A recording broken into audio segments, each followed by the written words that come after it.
Hi, it's Fiestaro. Hello, collective. So this is your mid-February love reading. Okay, so yan ha. Okay, syempre, before tayo mag-start, kung hindi ka pa nakakapag-subscribe, please do subscribe and hit the notification bell para lagi po tayo maging updated sa mga mangyayari pa lang. Okay? And syempre, kung may tanong po, no, pagdating sa private reading, just message me sa akin pong FB page for more info. And kung may tanong rin pagdating sa ating all-in-one Evil Eye bracelet, sa ating Evil Eye ring, and sa ating Evil Eye necklace, just message me. Okay? Ganun lamang po kadali.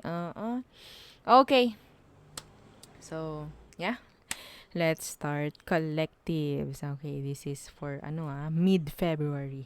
Okay. So, gamit tayo ng oracle. Ano ba ang ating makukuha? Naway maganda. Oo, sa totoo lang, collectives. Ang hirap, no, ang hirap para sa akin mag-reading ng collective reads, no, kasi ang dami. Malawak. Hindi yung simple lang na energy ang nakukuha. Parang ganyan, madalas. Madalas kapag collectives. Okay. I don't know why. Okay. Collectives. Anong meron? Kuha tayo ng energy from this oracle card. Okay. Where? Okay. I couldn't let you get close to me. Okay. Wait lang po ha. Okay, wait lang. Okay, so, ang sabi, I couldn't let you get close to me. Excuse my nail. Oo, tinawad na ako na ayusin. Okay, isa lang naman yung wala. Okay. Bakit? Bakit ganun ang sinabi? I couldn't let you get close to me. Anong dahilan ng taong ito? Okay. Maasim ka ba? Ha? Meron ka bang anik-anik sa katawan? Kaya ayaw niya na mapapalapit ka sa kanya? Aba, okay. Sabihin mo, ano ka choosy? Ano ka? Yummy? Wait lang. Bakit ganito? Ano pa? Kuha pa tayo. Kuha pa tayo ng isa pa. I wish I could take back my words. Ito yung nakuha ko sa taong ito. Dati, nilalayuan ka, inayawan ka, kung ano sinasabi sa'yo. Pero ngayon, ang sinasabi niya, I wish I could take back my words, no? Siguro may mga sinabi siya na hindi okay or inayawan ka, ganyan. Pwedeng inayawan ka no? Inayawan ka ng taong to. Pero ngayon, meron ng pagre-regret akong nakukuha from this person. Okay? So, tingnan natin, collectives, ha? Ha? Anong meron sa kanya? Okay. Ang gulo rin ng aking mga, bumubulong. Ang gugulo. Okay. So, anong meron sa taong ito? Bakit siya ganyan? Queen of Cups in reverse. And the Justice. Oh, what? Ngayon gusto niya maging fair sa'yo. Dati hindi Okay? Dati hindi siya naging fair sa'yo. Hindi siya naging patas sa'yo. Okay, ngayon gusto na niya na maging patas sa'yo. Some of you pwedeng same gender kayo ng taong ito. Okay? Same gender. Kakaiba na naman ito, mga collectives. Mga pinagagawa nyo. Ha? Okay? So,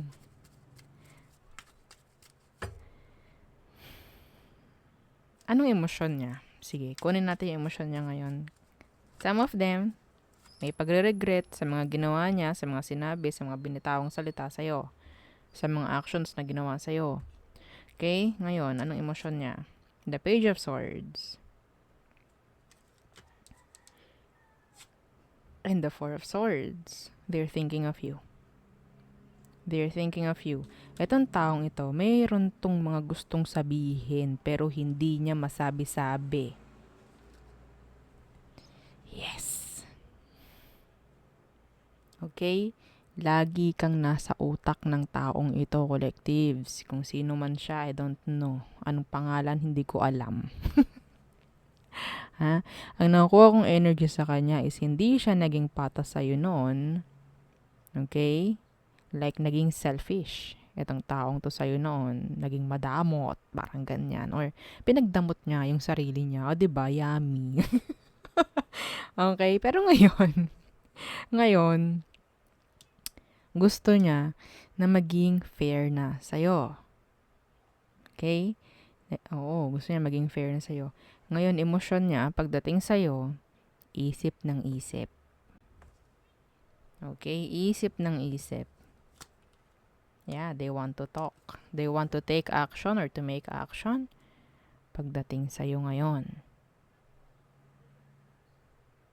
Hindi ko rin maisip kung anong dahilan kung bakit ka nilayuan. So, maybe, yun nga, kanya-kanyang dahilan, no? Yes. Ayaw nito na mapapalapit ka sa kanya or ayaw niya na lalapit ka sa kanya. Mga ganyan. Pero ngayon, may pagbawi. Oo, may pagbawi itong taong ito. So, siguro, hindi mo pinilit, no? Na maging malapit sa kanya. Hindi mo pinilit na gustuhin kanya. Okay? So, ngayon, parang siya na ngayon.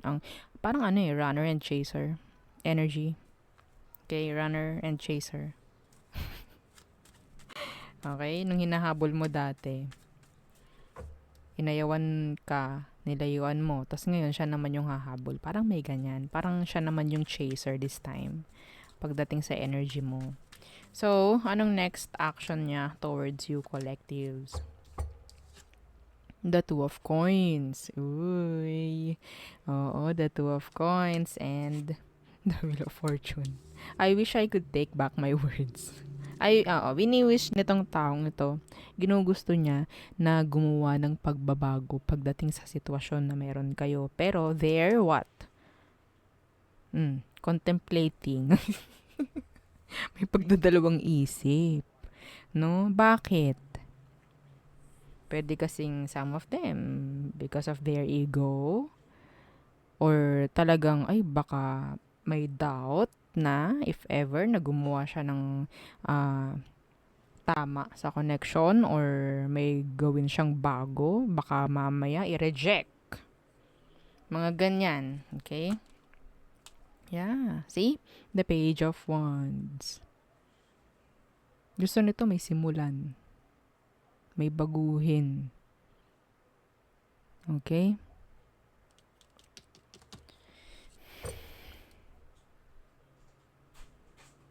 Yeah. Unsure. Itong taong ito sa gusto niyang mangyari. May mga gusto ngang sabihin eh. Hindi nga lang niya masabi. I don't know why.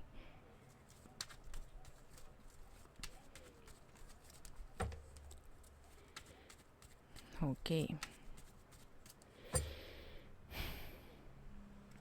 Outcome. Tingnan natin. Outcome tayo agad. Sige.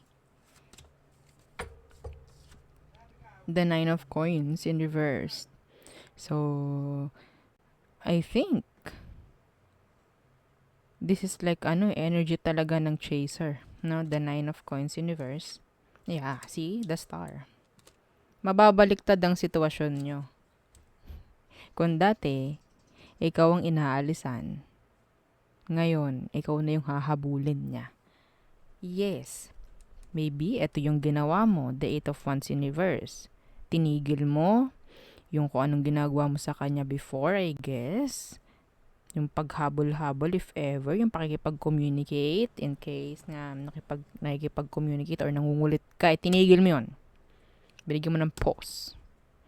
No? So, ngayon, uy, Yeah, the Two of Swords in reverse. Maganda yung ginawa mo if ever. Yes, maganda yung ginawa mo pagdating sa kanya. Kasi the justice, ito yung parang naging fair ka lang din pagdating sa sarili mo. Like, okay, I know my value, I know my worth, hindi ako para humabol sa'yo. Pinakita mo sa kanya no? Na hindi mo deserve na humabol. Okay? Kahit gusto mo. Binigyan mo to ng space or binigyan mo siya ng respect sa kung anong desisyon ang gusto niya. Okay? So, tama yung ginawa mo. Yung hindi mo pinilit. So, some of you make this as a gabay. If you're in this situation right now, na you're like chasing and chasing and chasing, stop mo muna. May chance kasi na kapag itinigil mo yung palagi mong ginagawa doon sa kanya, na lagi kang nilalayuan, maghahanap yan. Maghahanap to. Okay? The Page of Swords. Maghahanap yan dahil what? Anong meron sa Four of Swords? Silence. Okay? Para tong parang hindi ka pinapansin every time nandyan ka. Parang bata sa nanay na kapag, ang tawag dyan, gulo ng gulo, lalo kapag may ginagawa siya, gulo ng gulo. No? Nanay ng nanay, tatay ng tatay sa'yo, ganyan. And then, kapag hindi mo pinansin, pag umalis, tsaka mo hanapin. Parang ganun yung energy niya. Okay? So, ano ba ang hinahanap? Yung nawawala. Hindi ka hahanapin ito. Hindi ka hahanapin kung ikaw yung palaging nandyan. Okay? Hindi ikaw yung hahanapin kung palagi kang pilit ng pilit sa gusto mong mangyari. Tapos ayaw naman niya. Okay? So, know your value. Okay? This is respect. Sa kung anong desisyon ang meron. Sa kung anong gusto niya. Okay? So, nababaligtad ang sitwasyon. Hahanapin ka ng taong parang pinipilit mo noon kung alam mo. Okay? Kung papaano mo ibabalik sa yung respetong nawala. Okay? Yung respeto na inalis mo noon sa'yo. Gets nyo? Okay? Kasi inalis nyo yung respeto. Like, pilit ka ng pilit sa kanila, message ka ng message sa kanila, yung parang ini-ignore ka na. Yes, tingin sa'yo, kawawa ka, hindi mo nire-respeto sarili mo, mapababae, mapalalaki. Pero kapag yun ibinalik mo sa sarili mo, yun din ang makukuha mo. Okay? Respect. Okay? So, yeah, yun ang akin nakikita for you, collectives. Again, don't forget to like, share, and subscribe, and follow our FB page. Thank you. Bye.